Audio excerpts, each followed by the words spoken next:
Акташ муниципаль районында сәламәтлек декадасы кысаларында яңа ел алды һәм яңа елдан соң булган каникул һәм ялларда бик күп спорт чаралары үткәрү планлаштырылган. Иртәгә, ягъни мәсәлән 29 январь көнне безнең кыш бабай призына чаңгы ярышлары төрле яшь категориялар арасында 30 декабрьдә инде безнең шулай кышкы сабантуй дигән беренче тапкыр үткәрелә торган мероприятие үткәрергә планлаштырылган. Монда инде безнең кар бабайлар төрле спорт уеннарында ярышырга тиеш булалар инде. Ансы безнең дүшәмбе көнне була. Һәм инде яңа елдан соң 3 декабрь көнне безнең олыларыбыз муниципаль хезмәткәрләр спартакиадасына җыйналалар һәм инде монда шулай ук безнең Актаныш район хакимияте аппараты хезмәткәрләре дә спорт төрләре буенча ярышачаклар.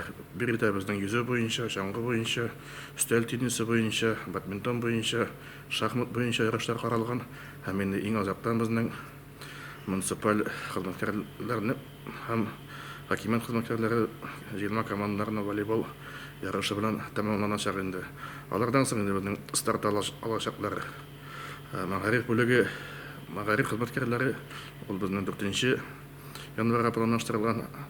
Һәм инде алар шулай ук элекке елларда бик матур итеп шушы спартакиадага катнашалар иде. Алда әйтеп үтелгән барлык төрләр буенча алар шулай ук ярышачаклар.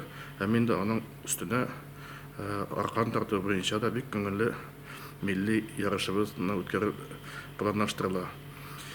Моның өстенә инде укучы балалар арасында тагын шулай ук ярышлар планлаштырылган спорт төрләре буенча 2 көнне инде безнең Актаныш үзәгендә һәм районнарда шахмат һәм бадминтон белән шөгыльләнүче балалар арасында кыш бая призына ярышлар планлаштырылган. 3-нче безнең балалар арасында юк, 4 көнне инде безнең өстәл теннисы буенча ярышлар планлаштырылган. 5 көнне инде безнең волейбол ярышлары башланып китә. Һәм инде тәмамларда дип санап калабыз. 2-сеннән 5-сенә кадәр инде безнең шулай мини футбол буенча ярышлар планлаштырылган.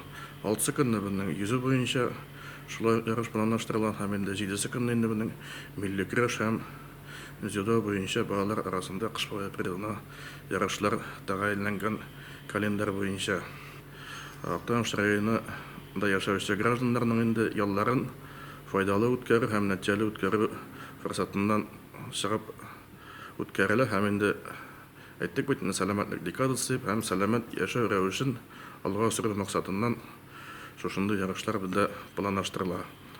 Ул электә планлаштырылган, но быелгысы инде безнең контингентны тагы да күбрәк халык белән шушы ярышларны һәм ялларны оештыру безгә бурычы куелган.